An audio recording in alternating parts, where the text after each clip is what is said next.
या so guys, now हम जो सेकंड अप्रोच है, जिसमें हम प्रूव करेंगे कि जो सैंपल वेरिएंस है वो अनबाइस्ड एस्टिमेटर है of population variance when it is calculated by dividing n minus 1.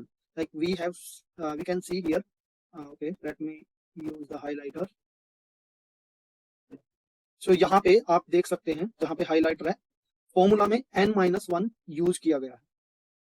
तो यहाँ पे फॉर्मूला में like expected value of variance of sample s square equals to expected value, और उसके अंदर जो फॉर्मूला है एस स्क्वायर का वो हमने पुट कर दिया है with n minus 1, not n.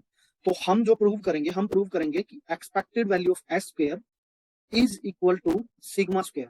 Here you can see sigma square. तो अगर हमारा ये प्रूव हो जाता है तो इसका मतलब n माइनस 1 से डिवाइड करने पे जो सैंपल वेरिएंस हम कैलकुलेट करेंगे that will be the unbiased estimator of population variance. Okay, so let's move ahead. यहाँ पे हम ये देख चुके हैं कि अगर हमारे पास हम किसी भी डेटा पॉइंट्स का एक्सपेक्टेड वैल्यू लेंगे तो वो पॉपुलेशन मीन के इक्वल होगा, और किसी भी डेटा पॉइंट का वेरिएंस सिग्मा स्क्वायर के इक्वल होगा, population variance. That is like sigma square is population variance here. अब यहाँ पे कुछ रिलेशनशिप्स हैं जो इसको प्रूव करने के लिए हम यूज करेंगे, तो वो रिलेशनशिप मैं आपको समझा देता हूँ. सो यहाँ पर फर्स्ट रिलेशनशिप है expected value of summation of x i equals to summation of expected value of x i. तो किसी भी लाइक नंबर ऑफ वेरिएबल्स का जो सम है उनका expected value will be equal to summation of expected value of all those variables individually. तो like हमने पहले भी देखा था expected value of x1 plus x2 is equal to expected value of x1 plus expected value of x2. तो ये similar relationship यहाँ पे भी दिखाया गया है. और ये भी हमने पहले देखा था कि किसी भी वेरिएबल का एक्सपेक्टेड वैल्यू जब वेरिएबल मल्टीप्लाइड हो किसी कांस्टेंट के साथ तो उसका expected value will be equal to the product of constant and expected value of that variable. तो यहाँ पे सेम रिलेशनशिप दिखाया गया है जो हम यूज करेंगे. आगे चलते हैं. तो आगे दिस इज अनदर रिलेशनशिप जो हमने प्रीवियसली तो डिस्कस नहीं किया है, but it is also already proven. तो इसको भी हम यूज करेंगे. यहाँ पे variable of x is equal to expected value of x square. किसी भी डेटा पॉइंट का variable will be equal to expected value of that data point square of that data point minus जो उस data point का expected value होगा उसका whole square. So variance of x is equal to expected value of x square minus x square of expected value of x. ऐसे ही similar concept नीचे use किया गया है फॉर सैंपल मीन x बार के लिए.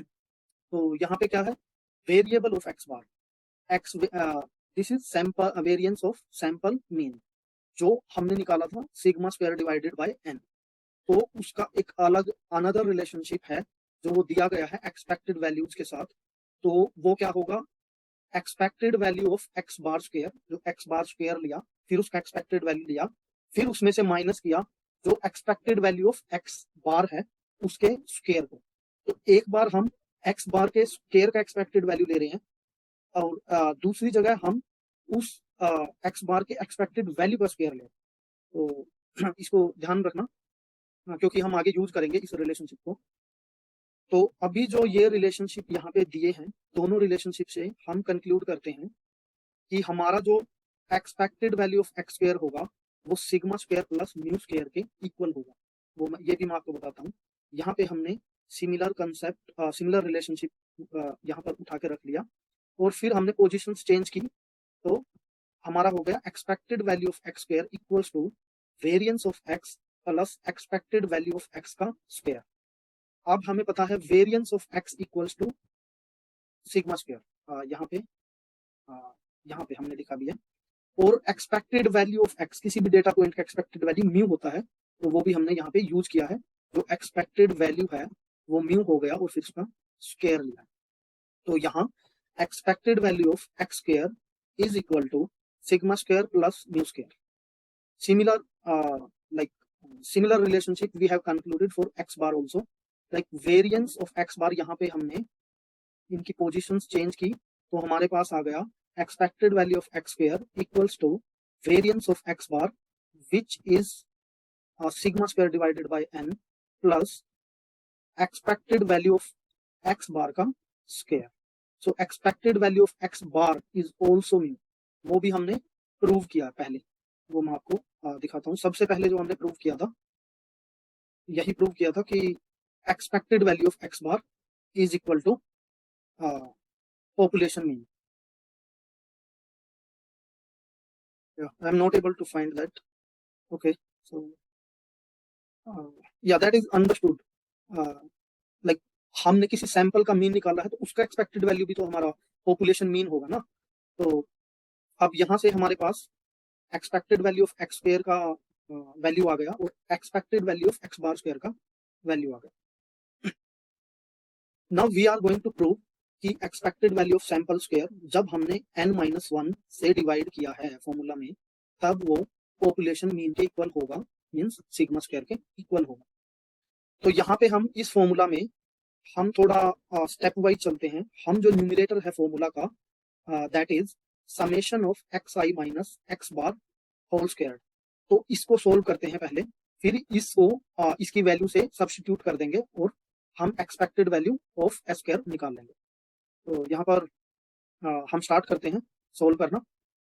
तो expected value of summation of x i minus x bar whole square will be equal to expected value of summation of x i square minus 2xi x bar plus x bar square.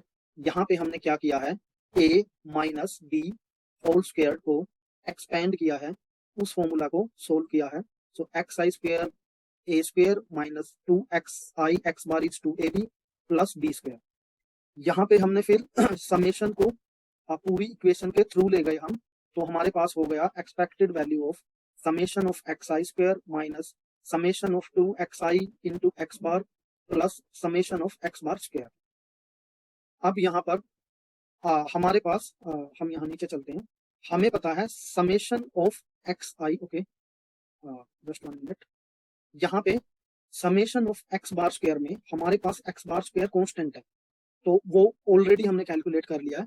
क्योंकि हमारे पास summation हो रहा है 1 to n तक, तो हम x बार को n times कर लेंगे. मींस एक्स बार को एक्स स्क्वायर को हमने n टाइम्स प्लस किया तो हमारे पास आ गया n एक्स बार स्क्वायर.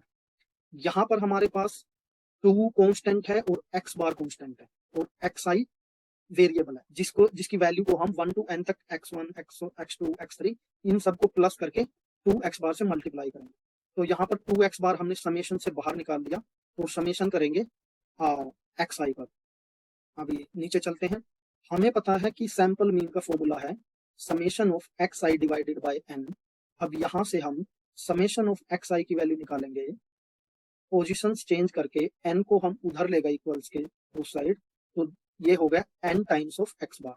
तो यहाँ हमारे पास हो गया 2x bar into n times of x bar और n एक्स बार हमारे पास पहले था, और summation of x i square solve करना हमें रह गया है, जिसकी वैल्यू हमने यहाँ पर ऑलरेडी निकाल लिया है.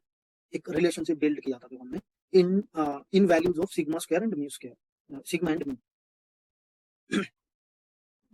या तो हम यहाँ तक आ गए.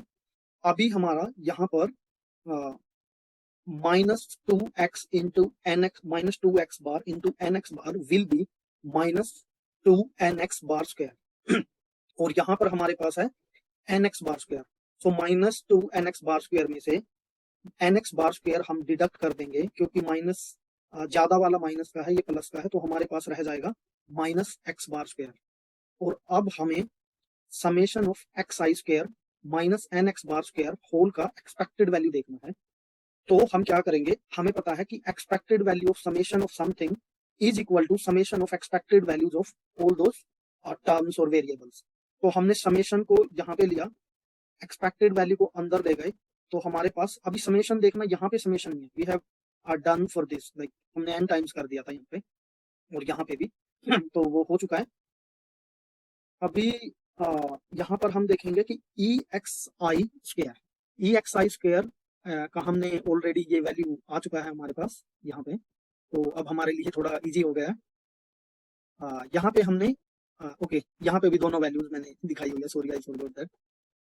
तो ई एक्स आई स्क्वायर का वैल्यू यहाँ पे इसको इससे रिप्लेस किया, और हम यहाँ देखेंगे expected value of n x bar square. हमें पता है expected value of constant into data point उसका होता है कांस्टेंट वो इक्वल्स टू होता है product of constant and expected value of that variable. तो यहाँ पर हमारे आ गया n into x bar expected value of x bar square, और यहाँ पर expected value of x i square को हमने रिप्लेस कर लिया sigma square plus mu square से, और ये expected value of x bar square जो हमने ऑलरेडी प्रूव किया था, ये सिग्मा स्क्वायर एन जो हमने सबसे पहले कैलकुलेट किया था, और बहुत handy, like we are able to use it multiple times and at multiple places. तो यहाँ पर sigma square divided by n plus mu square को रिप्लेस कर दिया expected value of x bar square के साथ। अब यहाँ पे हम जो भी कैलकुलेशन करने के बाद यहाँ पर आ गया, इसको sigma square plus mu square को n टाइम्स ऐड किया, तो n सिग्मा स्क्वायर आ गया और n म्यू स्क्वायर आ गया, माइनस को अंदर ले गए, n से n कैंसिल हो गया तो माइनस सिग्मा स्क्वायर, और n को अंदर ले गए माइनस n को, तो माइनस n म्यू स्क्वायर हो गया। अब हम यहाँ देखेंगे माइनस n म्यू स्क्वायर हमारे पास यहाँ है, प्लस n म्यू स्क्वायर हमारे पास यहाँ है। इन दोनों को कैंसिल आउट करने के बाद मैं आपको 1 मिनट,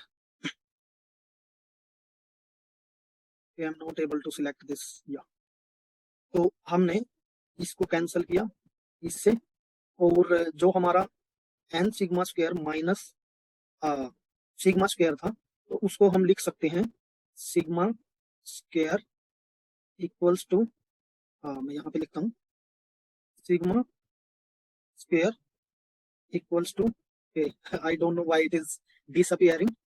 तो हमारे पास जो रिजल्ट आएगा इनका वो it is like basic calculation है।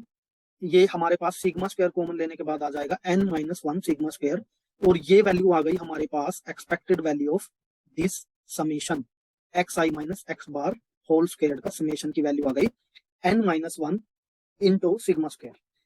तो इस वैल्यू को हम रिप्लेस कर देंगे n माइनस 1 सिग्मा स्क्वायर से, और यहाँ पे हमने नीचे किया ये तो पहले जो हमारा ये फॉर्मूला था expected value of sample square, इसको हमने सोल्व किया, n माइनस 1 को हम बाहर ले आए क्योंकि ये एक्सपेक्टेड वैल्यू से मल्टीप्लाइड था, लाइक वेरिएबल से, तो बाहर ले आते हैं, और जो एक्सपेक्टेड वैल्यू है वेरिएबल टू से मल्टीप्लाई कर देंगे, तो that also we have seen. तो यहाँ पर एक्सपेक्टेड वैल्यू ऑफ, अब इसको सोल्व करते हैं, expected value of s square is equal to ये 1 डिवाइडेड बाय n माइनस 1 जो कि फॉर्मूला से आया है, और इसकी जो वैल्यू है expected value of summation of x i minus x bar whole square की जो वैल्यू यहाँ पे हमने की है n माइनस 1 सिग्मा स्क्वायर, उससे हमने यहाँ रिप्लेस कर दिया, तो n माइनस 1 से n माइनस 1 कैंसल हो गया यहाँ पर ये, तो हमारे पास आ गया expected value of x square equals to sigma square. अब आप देख सकते हैं अगर हम यहाँ पर हमारे पास ये n माइनस 1 की बजाय अगर हम यहाँ पर n रखते हैं, अगर n रखते हैं तो हमारा जो रिजल्टेंट आएगा वो आएगा n divided by n minus 1 into sigma square, और हमें पता है n divided by n minus 1 की वैल्यू वो लेस देन 1 है, क्योंकि n बड़ा है n माइनस 1 से, तो अगर ये एक से कम वैल्यू से हम सिग्मा स्क्वायर को मल्टीप्लाई करेंगे तो it is evident, it is clear कि जो हमारा एक्सपेक्टेड वैल्यू होगा सैंपल स्क्वायर का that will be an under estimation of sigma square, वो अंडर एस्टिमेट करेगा हमारे सिग्मा स्क्वायर की वैल्यू।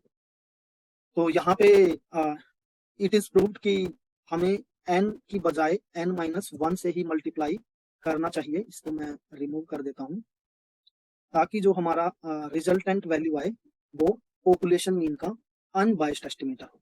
तो यही हमारा यहाँ पर स्टेटमेंट था जो हम प्रूव करने जा रहे थे कि हमें प्रूव करना है सैंपल वेरिएंस हमारी पॉपुलेशन वेरिएंस का अनबायस्ड एस्टिमेटर है अगर हम सैंपल वेरिएंस को कैलकुलेट करते हैं n-1 यूज करके।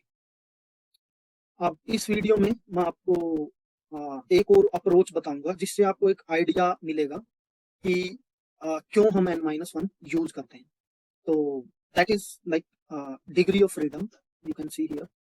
इस कंसेप्ट को डिग्री ऑफ फ्रीडम बोलेंगे। डिग्रीज ऑफ फ्रीडम स्टैटिस्टिक्स में हम यूज करते हैं what is the definition of degrees of freedom? So degrees of freedoms are the number of variables which are independent and being used in calculating a statistic. तो किसी भी statistic को calculate करने में नंबर ऑफ ऑब्जर्वेशंस में से या data points में से कितने डेटा पॉइंट्स हम इंडिपेंडेंटली रैंडमली पिक करके यूज कर सकते हैं, वो डिग्रीज ऑफ फ्रीडम होता है। तो और मैं अच्छे से आपको बताता हूँ। In inferential statistics you estimate a parameter मैंने आपको बताया था पॉपुलेशन का होता है mu, sigma square, sigma, mean, standard deviation और वेरिएंस, और जो सैंपल का होता है उनको स्टैटिस्टिक बोलते हैं। तो इन्फरेंशियल स्टैटिस्टिक्स में हम एस्टिमेट करते हैं पैरामीटर ऑफ पॉपुलेशन को by calculating a statistic that is x bar, s square और एस। अब the number of independent data points used to calculate the statistic is called the degrees of freedom. I think आपको अभी इतना अच्छे से clear नहीं हुआ है। 1-2 मिनट वेट कीजिए, मैं आगे बताऊंगा। You will be able to understand in a better way. So the degrees of freedom, यहाँ से the degrees of freedom basically depends on the size of sample, small n. So अगर small n ज्यादा है, कम है, और हमने कितने statistic, मान लो हम वेरिएंस कैलकुलेट कर रहे हैं और हमारे पास हमने मीन कैलकुलेट किया है, that is I am going to show you. तो हमने यहाँ पर इस सैंपल के लिए मीन कैलकुलेट कर लिया summation of i divided by n, where यहाँ पर मीन कैलकुलेट करते हुए डिग्री ऑफ फ्रीडम n है और वेरिएंस कैलकुलेट करते हुए हमारा डिग्री ऑफ फ्रीडम n-1 हो जाता है। वो कैसे हो जाता है वो मैं आपको बताऊं। तो हम सैंपल मीन कैलकुलेट कर रहे हैं, हमें हमारे पास हमारी पॉपुलेशन में 1 लाख पर्सन के द्वारा दी गई रेटिंग है और हमें उनमें से एक सैंपल रैंडमली पिक करना है 100 डेटा पॉइंट्स को, जिनका स्टैटिस्टिक कैलकुलेट करके हम अपने पॉपुलेशन का पैरामीटर्स एस्टिमेट करेंगे। तो मैं कोई भी 100 पॉइंट रैंडमली पिक कर सकता हूँ, कोई भी 100 पॉइंट 1 लाख में से कहीं से कुछ भी उठा सकता हूँ। फिर मैंने मीन कैलकुलेट कर लिया, वेरिएंस कैलकुलेट कर लिया, लेकिन अगर मैं बोलता हूं कि मेरे को 100 डेटा पॉइंट्स उठाने हैं और उनका जो यहाँ पर जैसे एग्जांपल दिया है सैंपल मीन 10 हो, तो हम 99 वेरिएबल्स तो रैंडमली पिक कर लेंगे, लेकिन जो 100th observation, 100th variable, 100 data point pick करना है, वो that should be selected in such a way कि हमारा जो सैंपल मीन आए वो 10 आए। तो 99 हम इंडिपेंडेंटली रैंडमली पिक कर सकते हैं, बट जो 100th वेरिएबल होगा उस पर ही डिपेंड करता है हमारा जो स्टैटिस्टिक मीन हमने ऑलरेडी कैलकुलेट किया है या जो मानकर चले हैं कि हमें वो सैंपल पिक करना है जिसका मीन 10 है। तो यहाँ पे मैं एक सिंपल एग्जांपल से आपको बताता हूँ। मान लो हमारे पास x बार हमें सिलेक्ट करना है और यहाँ पर summation of xi minus x बार है। तो मैं आपको बता दूं, किसी भी सैंपल में summation of xi minus x बार हमेशा 0 होगा। और क्योंकि हम वेरिएंस में तो इनका स्क्वायर करते हैं, तो प्लस माइनस जो भी है सब प्लस का होके हमें कुछ वैल्यू देते हैं, बट अगर हम स्क्वायर ना करें तो इनका समेशन किसी भी सैंपल के लिए हमेशा 0 होगा इन डिफरेंसेस का। तो हम अभी चलते हैं, हम किसी भी डेटा पॉइंट में से 5 एलिमेंट, 5 वेरिएबल्स रैंडमली हमें पिक करने हैं इन सच अ वे कि जो हमारा मीन है वो 10 हो, सैंपल मीन 10 हो।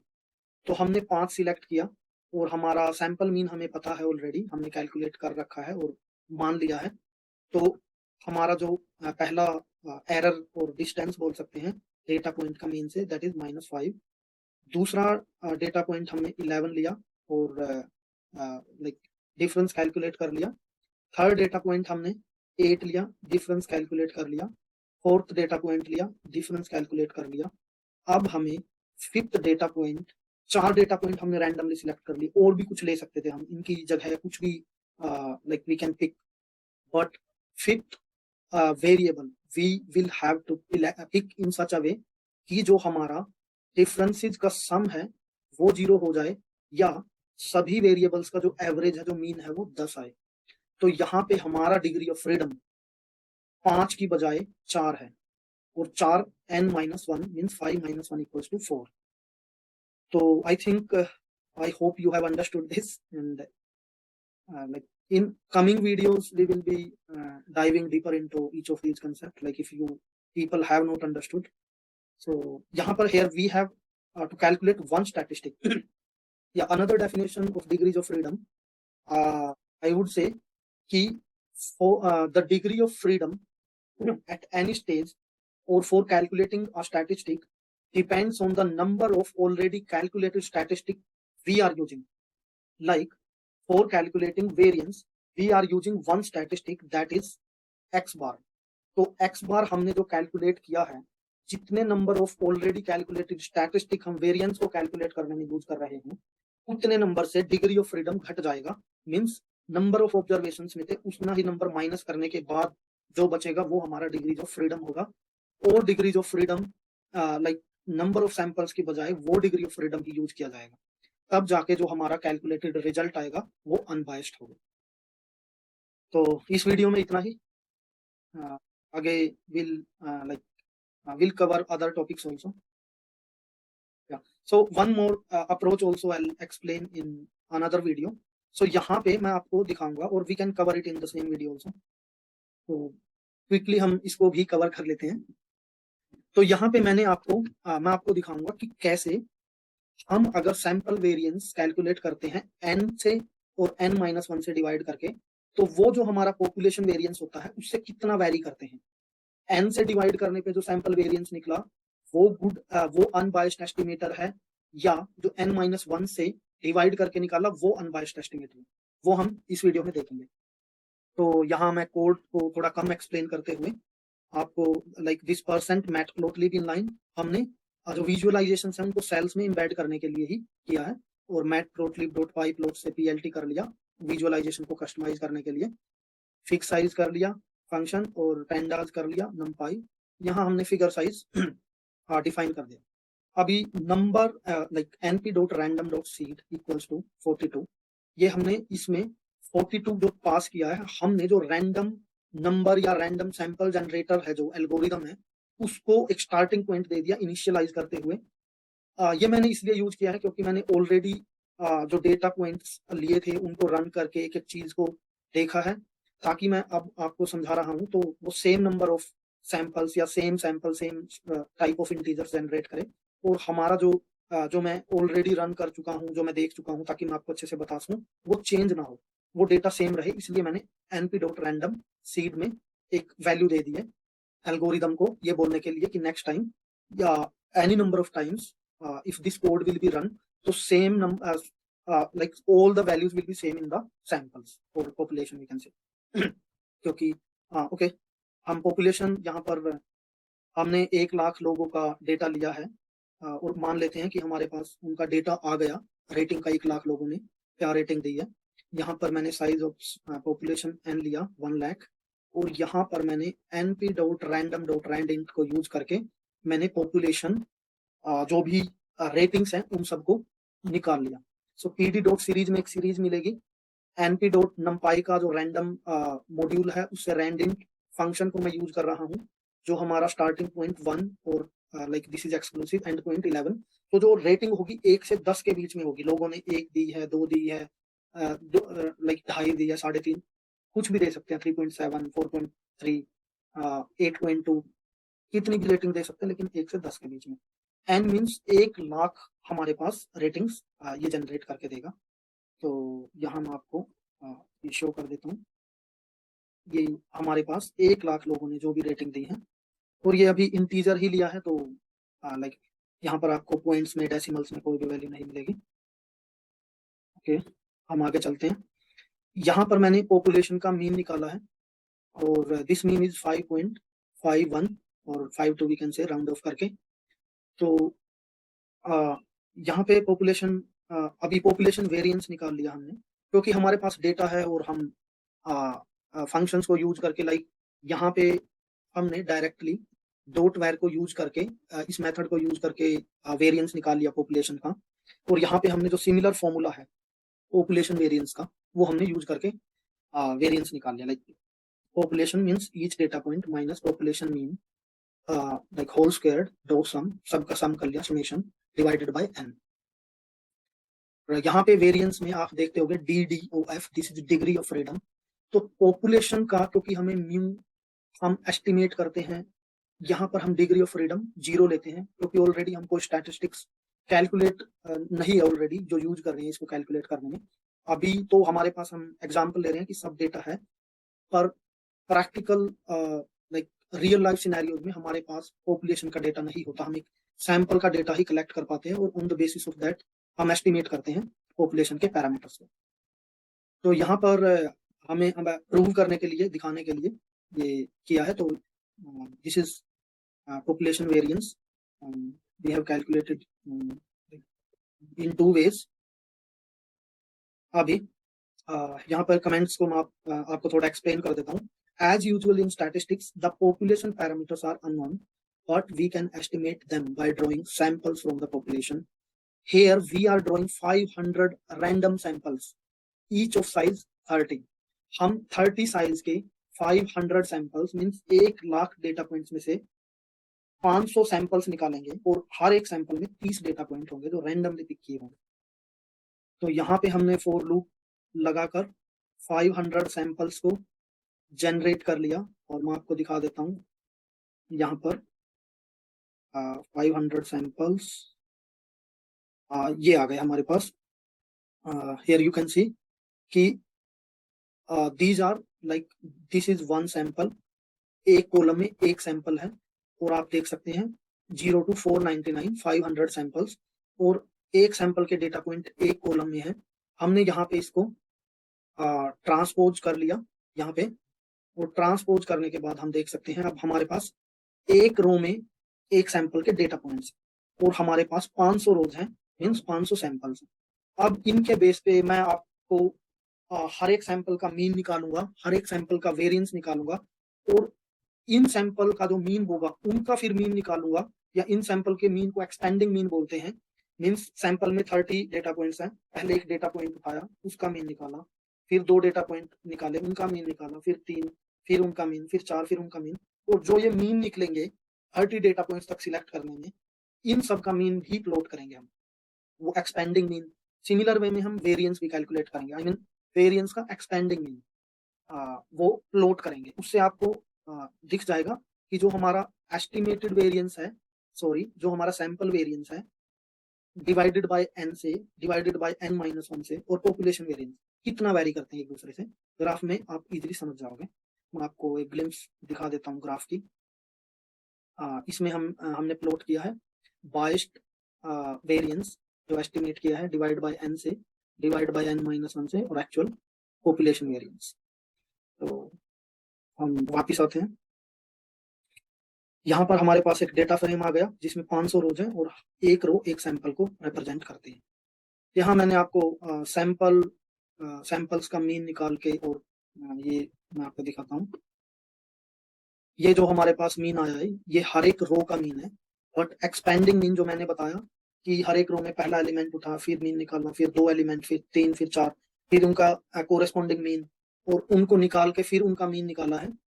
तो ये आप देख सकते हैं, इनको हम प्लॉट करेंगे। This is like more accurate, expanding mean निकालने के बाद और ज्यादा एक्यूरेट हो रहा है, तो we would be able to predict better और एस्टिमेट बेटर। यहाँ पे एग्जांपल से मैंने आपको बताया है कि मान लो हमारे पास सैंपल में 5 डेटा पॉइंट है, तो पहले एक को उठाया, यहाँ पर एक को उठाया, एक से डिवाइड किया क्योंकि एक ही n = 1, हमारा जो मीन निकला 1.0। फिर हमने 2 एलिमेंट को उठाया, 2 डेटा पॉइंट्स को, n = 2, 1 + 2 = 3, तो ये 1.5 हो गया। सिमिलर वे में हमने सबका मीन निकाला इंडिविजुअली, फिर इन मीन्स का मीन निकाला और फिर उसको प्लॉट किया। सो यहाँ पर मैंने मीन के लिए एक डेटा फ्रेम बनाया है और वेरिएंस के लिए एक डेटा फ्रेम बनाया है, ताकि उनके कॉलम्स की वैल्यूज को हम प्लॉट कर सकें।